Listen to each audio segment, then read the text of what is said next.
Thanks for the invitation to talk here.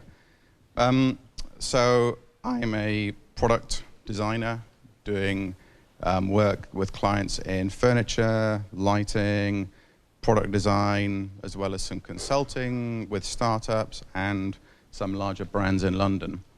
But I have two hats.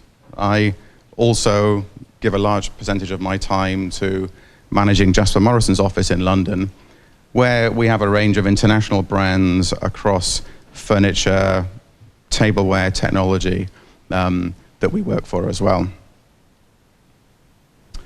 So I guess my love of product design really started when I worked at Sony.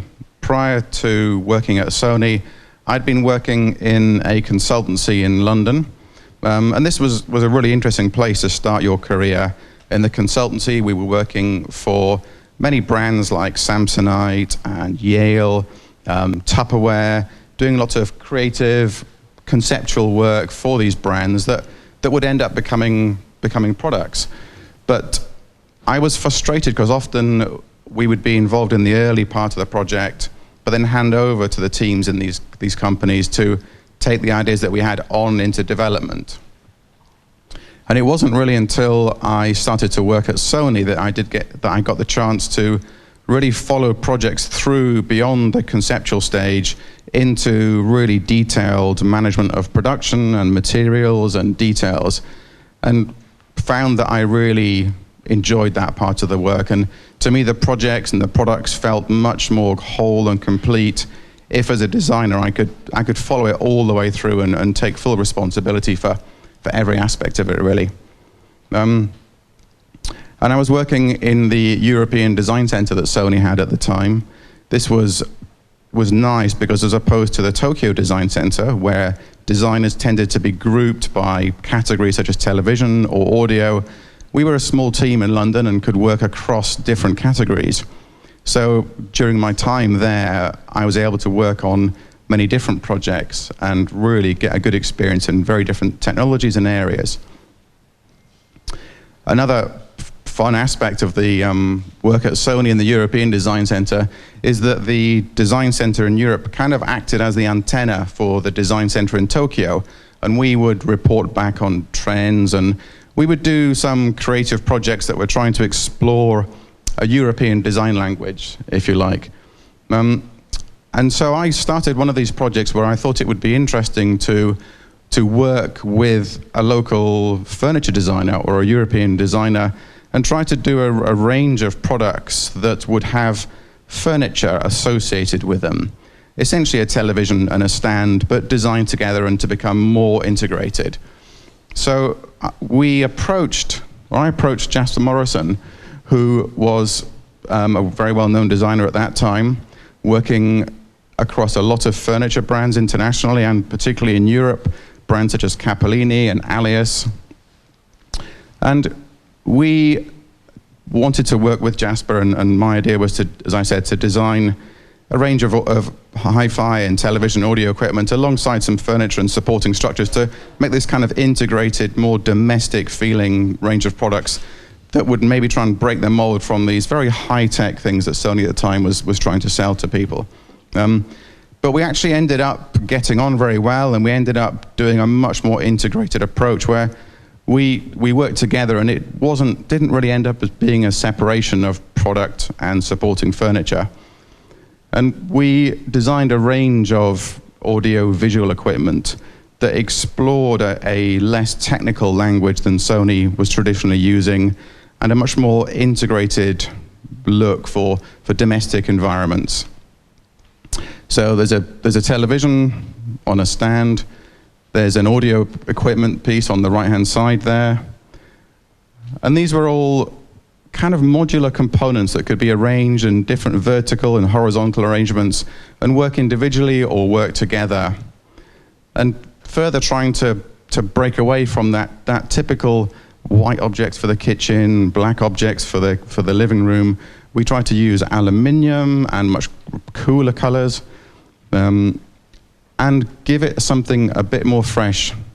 The stands really help to lift these objects off the surface as well, and the aim was to try and create a technical feeling that was a bit more approachable and a bit more softer, and somehow something European that we could articulate back to Tokyo, maybe the sensibilities that would be better suited to the market in Europe. As I said, this was a research project. It didn't become final production, but it was publicized in magazines and managed to get out into the wider world, which was nice.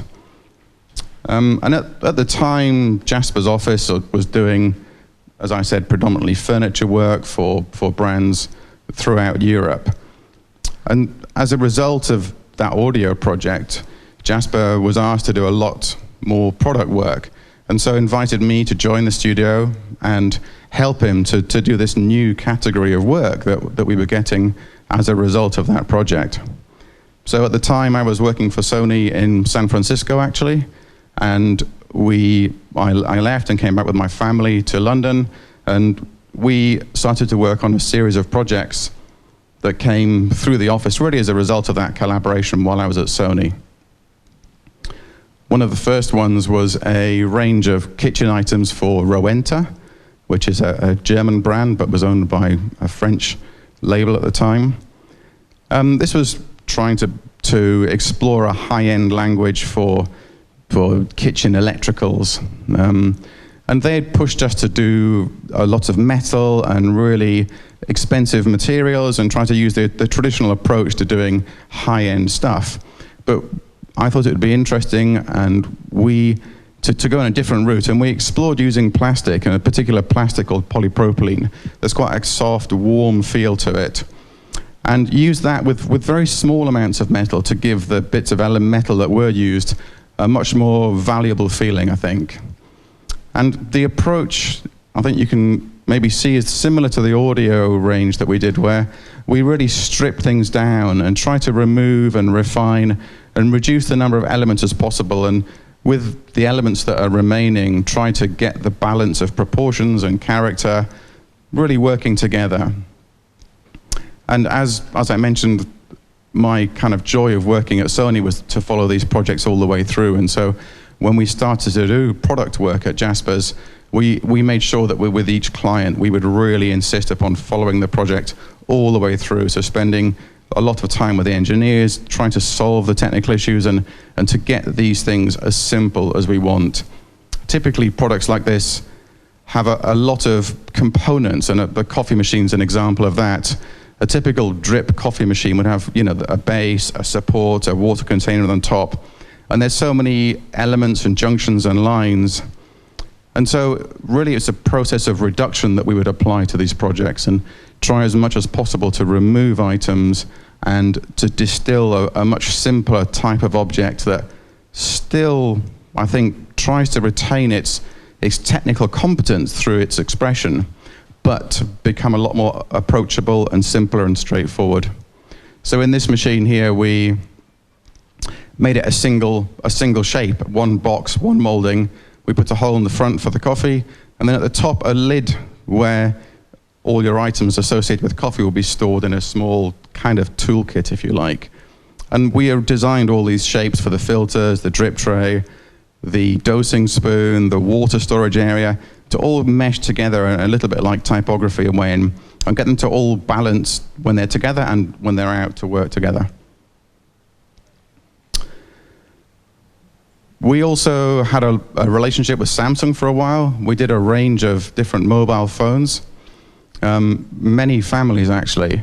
And this was kind of interesting because it was disappointing.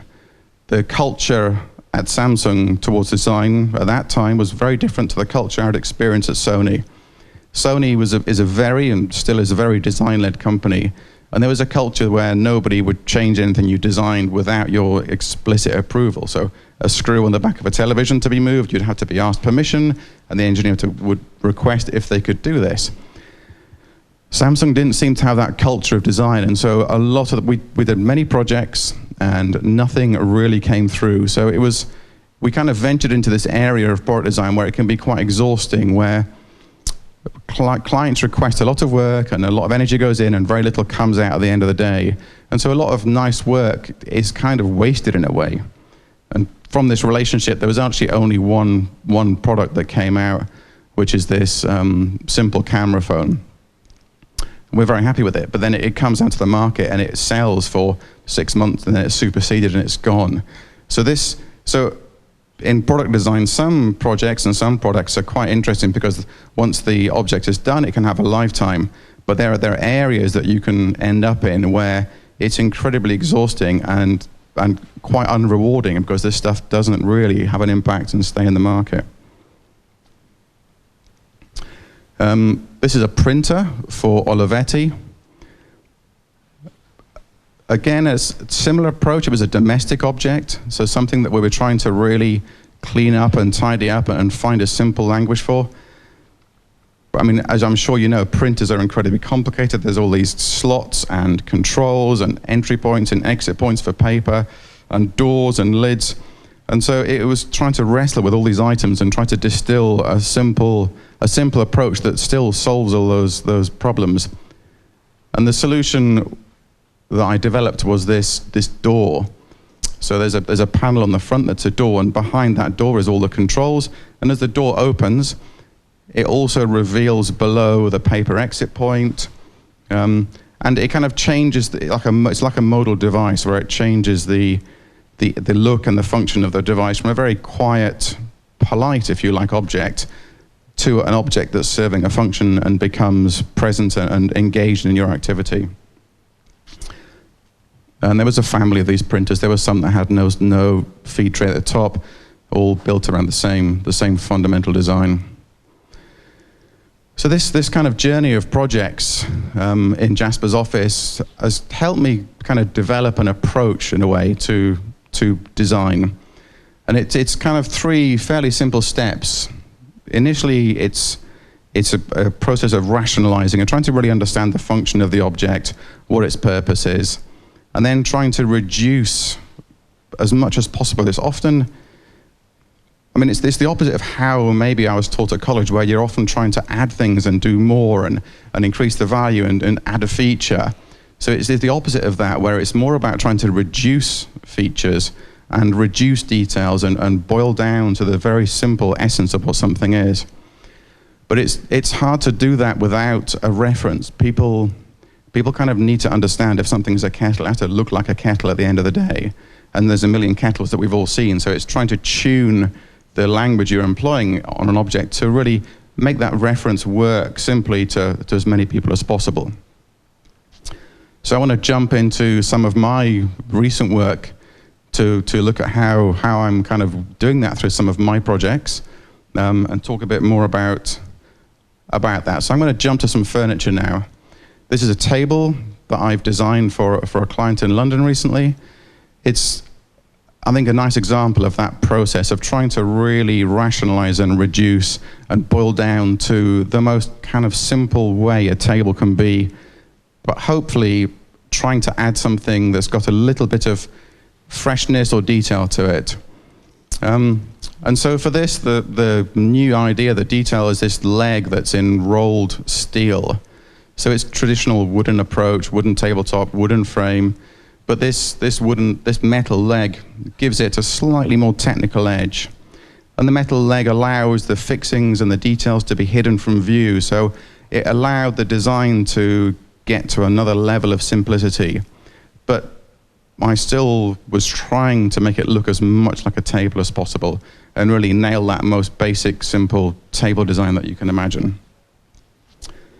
The simplicity is important, I think, to take through to production, and simplicity doesn't really have any meaning if it's not also something that's simple and straightforward to manufacture.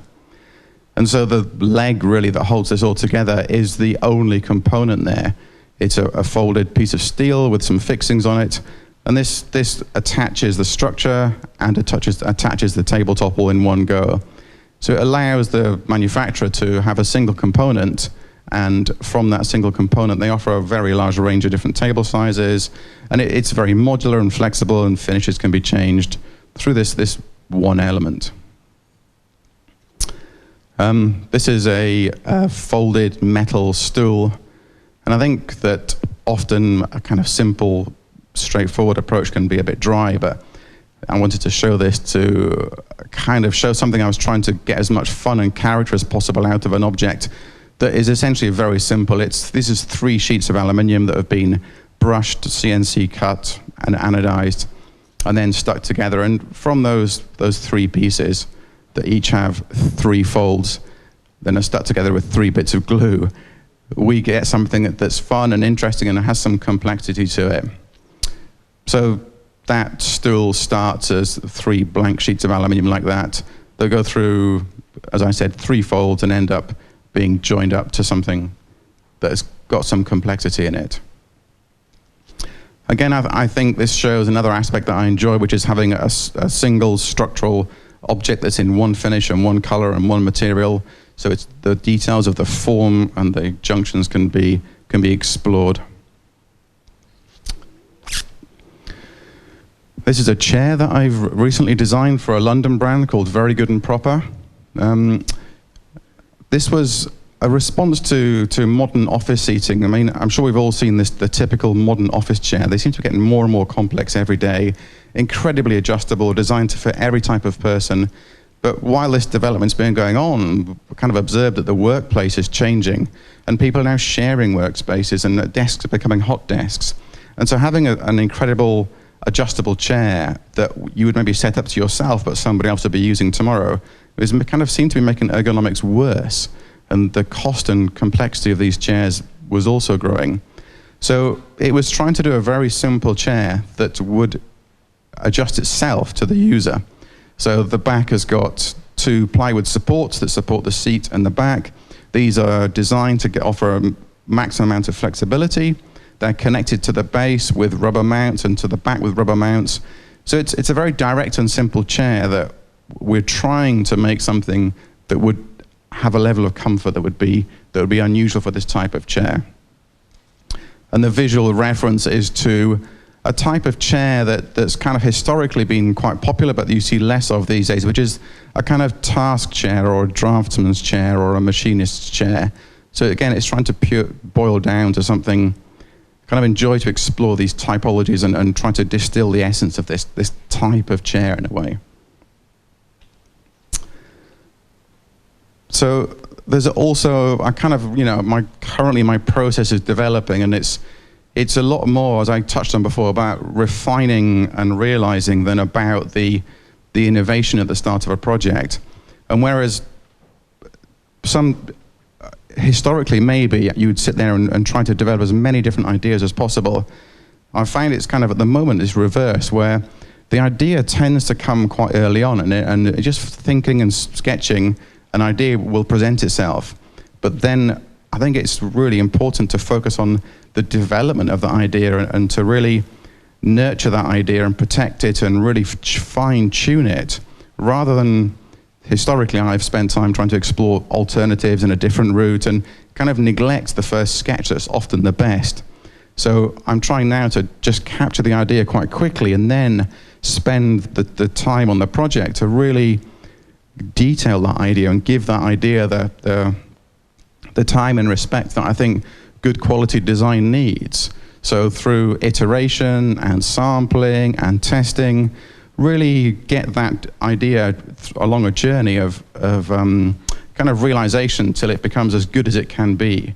And that always takes time. There's moments when you have to give it a rest and go back to look at it, and to try to give the project that time feels to me at the moment that I can get a better result that way than trying to continually go and do this ideation process at the start.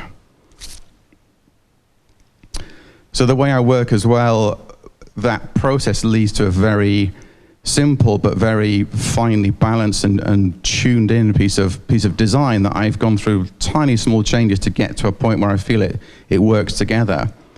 So the communication of that design becomes much more important in this process. And if something is made with a few millimeters difference, it will lose the character that I've tried really hard to capture in it. So I put a lot of time into the communication, and I think as a designer, it's really important to be able to communicate very clearly your intention to whoever's manufacturing your product, be it somebody next door to you or across the world. And there's 3D, 2D, various different ways of doing that, obviously, but it's that kind of capturing the design is a very important part. I'm very lucky. I have relationships with both ICAL and the Royal College of Art in London, where I've been an assessor and a visiting tutor. I occasionally run projects with them and do tutorials with the students. And it's really nice to kind of take this philosophy and the stuff I've learned over my career so far and share it with students. And it's also really nice to take brands that I'm working with into this situation and for a brand to present itself to students and have the students do work around that brand is always a nice reflection for the brand to see how they're viewed externally, and often the results can come back as very interesting and challenging to that brand. And it's always nice as a designer to be challenged by students and different ways of thinking and different approaches, and that's a very rewarding part of what I do, is this to and fro with academic activities. So I want to just end with a couple of examples. I mean, one way of using this kind of approach is I've recently been helping a brand to grow. This is an electronic musical brand based in East London. They're one of the largest funded startups in London at the moment. And it's based around it's a bunch of students from Royal College, essentially, based around the idea of the founder, Roland Lamb. And his idea was to take a keyboard and replace the physical keys with a sheet of silicon that's molded into ripples that indicate where the keys are. And this allows you to control electronic music with an incredible degree of finesse that's just not possible with keys that are basically binary on and off switches. He had realized this idea, developed the software, the hardware, working in a couple of railway arches, essentially in East London, and they were making these machines as bespoke, multi-$1,000 units, and they were getting a lot of press and doing very well. And so I have been mentoring and helping with their team and doing day-to-day design work, trying to take this technology and really expand it out to the mass market from the very niche position where it started. So the first step has been the development of this mass-produced version of the keyboard, where we went from CNC lumps of aluminium to an extrusion process, and instead of being made in East London, I helped their team to communicate the design to external partners in Korea and China and large manufacturers such as Flextronics. And what was a multi-$1,000 instrument now has been reduced to hundreds of pounds, and really has broadened this out into being a much more accessible technology that can be in the hands of many more people. And as a third step, we've taken the technology and added lighting to it. So we have this playable surface now with lighting underneath that responds to your touch. So it's become even more abstracted. It's no longer a keyboard, it's a lump of material that you can play music on, and that can become anything from a drum to a keyboard. And they're modular, so these blocks can connect together magnetically, and there's other blocks that are control devices, so you can build your own instruments. And with very accessible and simple software on iOS devices, it's kind of opened up music to a whole new audience, really. And these products are now selling and were launched in the Apple stores worldwide. So it's been really nice to take this approach to design and detail-driven, considerate design, and work with a brand to allow them to grow and focus on making products that they really care about and they're very proud of. A last example is a Swiss brand that we're working with at Jasper's office called Punkt. And we've been involved right from the start, designing products, branding, packaging, and working on them, and on their philosophy, really, which has been it's nice when design can be involved from the very start and is very deeply rooted in a brand, as it was in Rowley and as it is here. So the first product this Swiss company did was a simple clock. They felt that technology was moving forward at a very fast rate, and lots of old typologies were becoming redundant. Nobody really buys clocks or watches anymore, and they thought it would be nice, because it was the end of that product's lifetime, to just do the last clock you'll ever need. Very simple, but again, very detailed design, aluminium, very high quality. And this thinking it went down very well, and this thinking was quite nice to apply. And we realized there's lots of products you could apply this philosophy to. For example, the phone for your home. These have become more and more complicated, and more features and answer machines, and become incredibly scary and confusing devices. But the technology is incredibly mature, it's very cheap. So to go and make a DECT phone is relatively straightforward. So it's a case of their approach is to kind of turn back from where the market's going and look back at the mature technologies and take them and package them and kind of make, this is the last phone you'll need to buy because it's the best of everything, and here it is.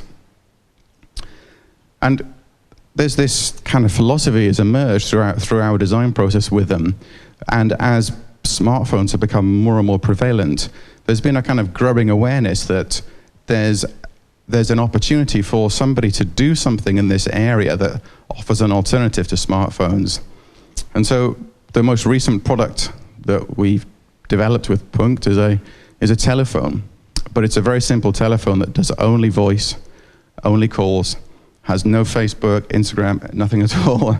The battery lasts for a week, and it's that same philosophy of going away from where the market is, looking back and taking an old mature technology and detailing it and designing it really well.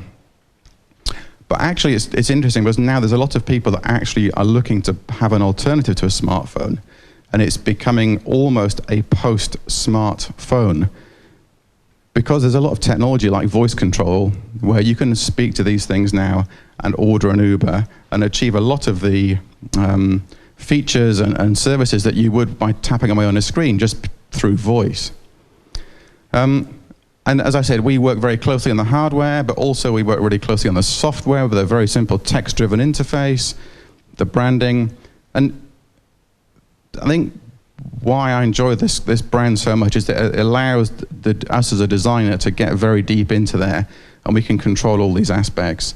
And this creates a very compelling and complete package in the end product. And it's nice to have that level of control. And I think it's a showcase for what kind of trusting design can do. And when brands such as Apple trust design, you tend to get, I think, very good, very detailed results. So that's it. That's kind of where I am now. Hope that's of some use on my philosophies. And I'll be around if anybody want to grab me and ask me any questions. I'd be happy to have a chat.